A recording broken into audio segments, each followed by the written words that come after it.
Welcome to Fast Effect Double Speed Magic the Gathering. Here we have Lucas on Blue Red Delver versus Tyler on Dredge. Probably on exact opposite ends of the spectrum in terms of popularity.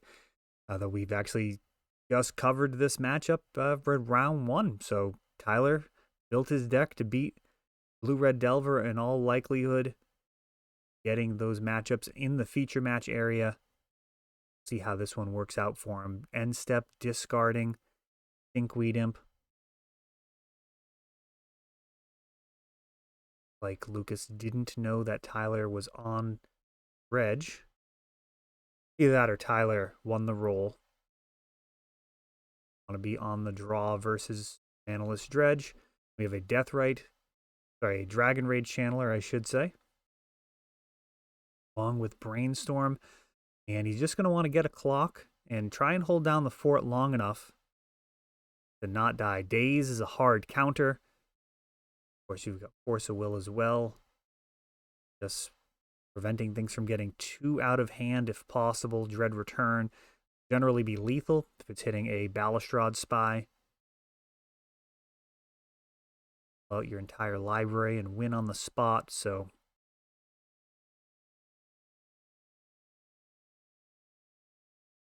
Aggressive Iteration. He's a Force of Will and a Delver. Be able to get Force into hand and cast Delver for turn if he hasn't used his hand drop. Yeah, turn 3, because he went turn 1 Ponder, turn 2 Dragon Rage. There we go, nice sequencing there. That's really curving out beautifully.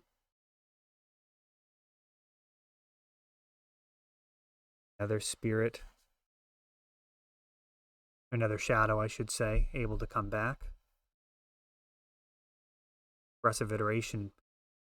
What a powerful addition to the format. Blue-red, a little bit difficult to manage, but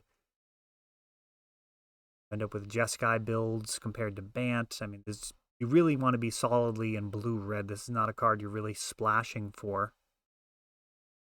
So many different ways to build control at this point. So Delver is a tempo strategy if we're getting very precise with our labels.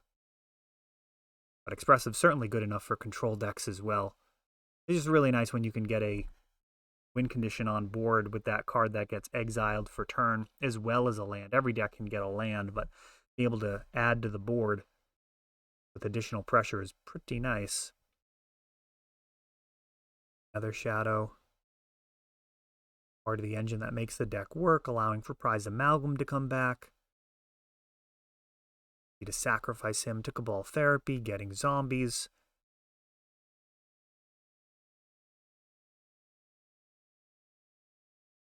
Dragon Rage must attack.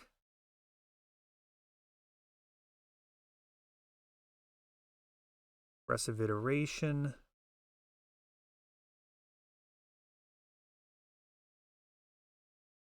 And ooh, and finds Murktide? That's bad news.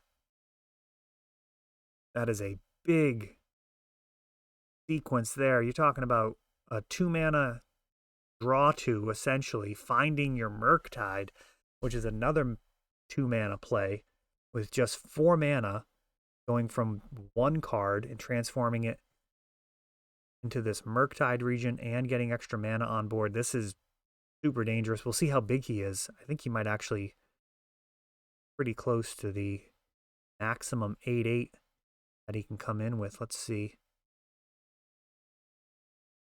4. Okay, so he's 7. Missing 1 instant or sorcery, though that's possible to get them later with additional Murktides. They do play so well together.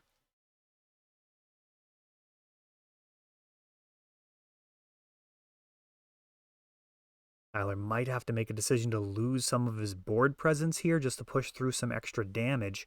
So he would potentially lose Bridge from Blows in the graveyard. We can't really see his graveyard particularly well. I actually think that's an issue with Wizards' guidance on how graveyards and cards should be displayed. I think we got to the point where things work really well because there's kind of a evolution over time towards a consensus. But that process of allowing people the freedom to arrange their cards however they want is how we got to where we are. Lands in back, creatures in front. The conventions that emerge based off of people understanding each other because everybody's trying to communicate the game state accurately. I think there should be exceptions to the rules about how you're supposed to be using your cards. And I think Dredge is exactly, one of the decks that would provide good reason why you would mix it up. I think when I play, I put my graveyard in front because that's actually the most important zone in one continuous pile. Actually, is that true? No, I actually put it in the back now because of trying to comply with the regulations. But it really isn't ideal. All right, so Lucas picking that one up. Just having things as clear as possible should be the intention of the rules. Dredge is just different. I mean, having it just in one big pile off to the side is not even close to where you want to be in terms of clearly communicating things. All right, so Lucas picks up that first game. I cannot feel great for Dredge. Typically, Dredge is going to be winning the first game. Dead. Finds himself down a game, and of course, he'll be on the draw. Game 3, however, will end up on the play, even if he wins this one. Lots of free cards for Manaless Dredge. In Vintage, we get to play with Bazaar of Baghdad, which is absolutely phenomenal. Bazaar aggro, Dredge. At any rate, you get to play like Force of Will and Force of Negation, Force of Vigor, which is also a powerhouse card in that format. Your opponent's mana bases are very often filled with artifacts like Soul Ring, Mana Crypt, the original Alpha boxes. Things have come together very quickly here for Lucas with a Delver and a Dragon Rage Channeler. Ponder, going to ensure that things flip in short order. Dredge of 5 sees a bridge from below and some other goodies. Not looking fantastic for Tyler. Built his deck to presumably do quite well versus Blue-Red Delver. Lost game 1, and it's looking bad in game 2. Can't win them all, even when you've built your deck specifically to win. I mean, you're not going to win 100% of the time, even if you're playing a straight-up hate deck. See if he can make anything happen here. Aggressive Iteration on standby. Looks like he's got Surgical in hand as well. Aggressive wouldn't really allow for anything to be played. Kind of a question of the speed. I mean, I think you want the value. Oh, looks like Phantasmagorian went into the graveyard there. That could be big.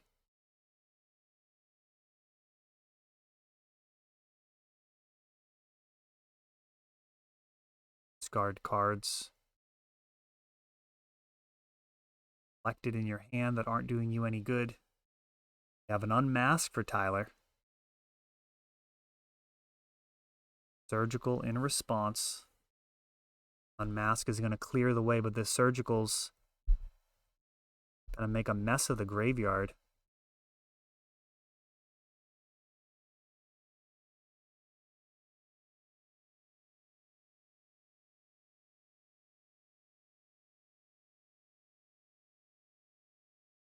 Oh, grabbing Icarids. Interesting. Lucas trying to avoid losing the long game here.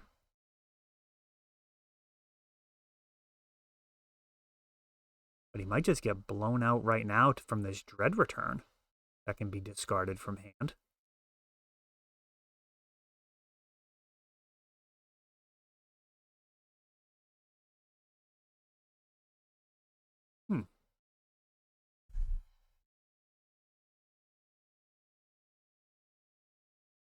Tyler can get some bodies on board.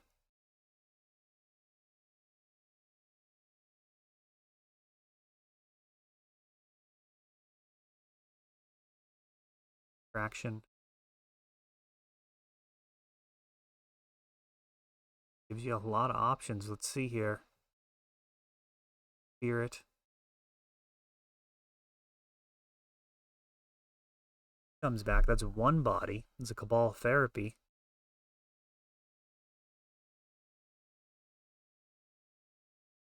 How many bodies is this going to make? It's 3. Lightning Bolt. Oh no, it went to face? Go to face?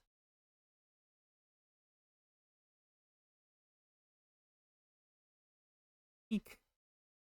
It went to face. That's the game. He could have killed one of those tokens. I mean, that's what's going to happen when you don't play against a deck like this very often. Yeah, that Lightning Bolt was actually very solid there. That could have been used to get rid of one of those bodies for Dread Return. Instead, this is just game over right now.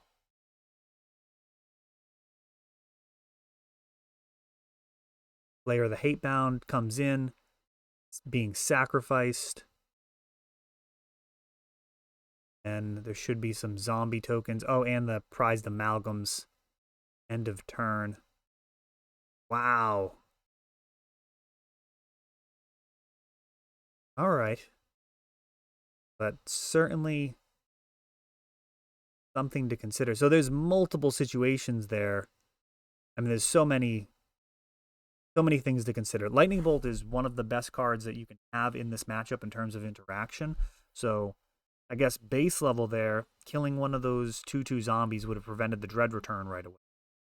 The other side of that is Lightning Bolting your own guy would get rid of all the Bridge from Belows from the graveyard. So there were 3 in there at the time. It might not be possible to win with just a single bridge token left. Let me know how you would have played that one.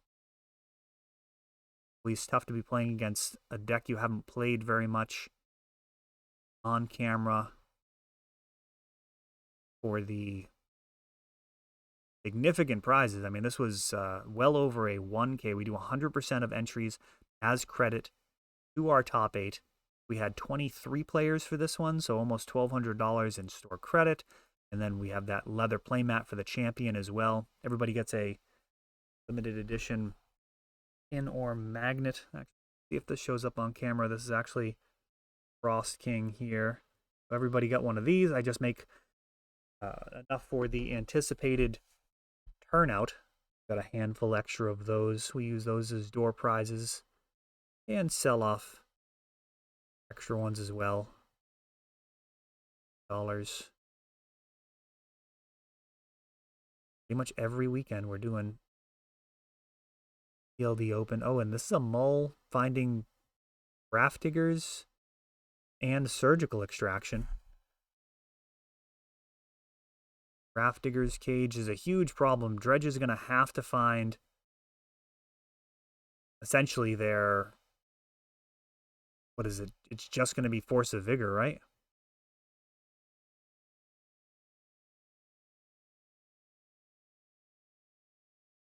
Yeah, just scooping to Graft Digger's Cage here.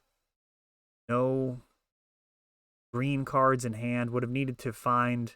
Oh, he didn't actually bring it in. Just didn't expect it out of Blue-Red Delver. I don't think it's actually commonly played at all in Delver. It's not an instant or sorcery to flip for your Delver of Secrets. So there, Blue-Red Delver gets it turn 1 with a perhaps slightly unconventional card choice.